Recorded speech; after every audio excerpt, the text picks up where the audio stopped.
જે સૌરાષ્ટ્ર અને કચ્છમાં બગડાટી બોલાવશે હવામાન વિભાગ દ્વારા આગાહી કરવામાં આવી છે।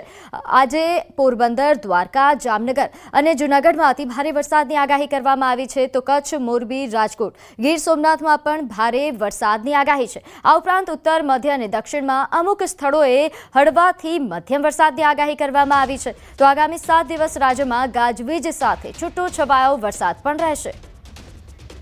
તો સૌરાષ્ટ્ર અને કચ્છમાં આજે મેઘરાજાએ બગડાટી બોલાવવાની શરૂઆત કરી દીધી છે। હવામાન વિભાગ દ્વારા પણ સૌરાષ્ટ્રના 4 જિલ્લાઓ છે કે જ્યાં હાલ અતિ ભારે વરસાદનું એલર્ટ આપવામાં આવ્યું છે, આગાહી આપવામાં આવી છે। આ ઉપરાંત કચ્છ સહિતના જે જિલ્લાઓ છે સૌરાષ્ટ્રના, ત્યાં પણ આજે ભારે વરસાદ રહેશે। હવામાન વિભાગની આગાહી બાદ સૌરાષ્ટ્રના ઘણા ભાગોમાં વરસાદી માહોલ પણ જોવા મળ્યો। જૂનાગઢ જિલ્લામાં વરસાદી માહોલ સામે આવ્યો છે। અહીં જિલ્લામાં સાર્વત્રિક મેઘમહેર નોંધાઈ। જૂનાગઢ શહેરમાં ધોધમાર વરસાદ, વંથલી પંથકમાં પણ શરૂ થયો છે ધોધમાર વરસાદ। અહીં ગ્રામ્ય પંથકમાં મેઘરાજાનું આગમન, માંગરોળ પંથકમાં પણ વરસાદી માહોલ છવાયો।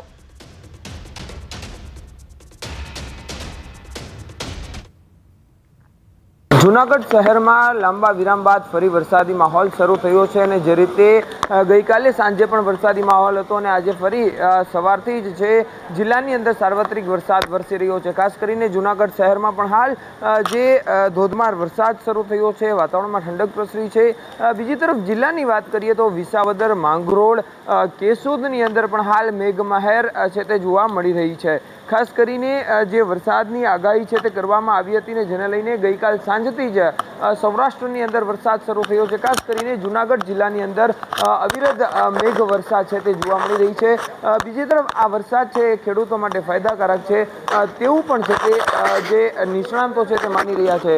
હાલ જૂનાગઢ શહેરની અંદર પણ જુદા જુદા જે વિસ્તારો છે ત્યાં ધોધમાર વરસાદ છે, તો જિલ્લાની અંદર પણ સાર્વત્રિક મેઘમહેર જોવા મળી રહ્યું છે।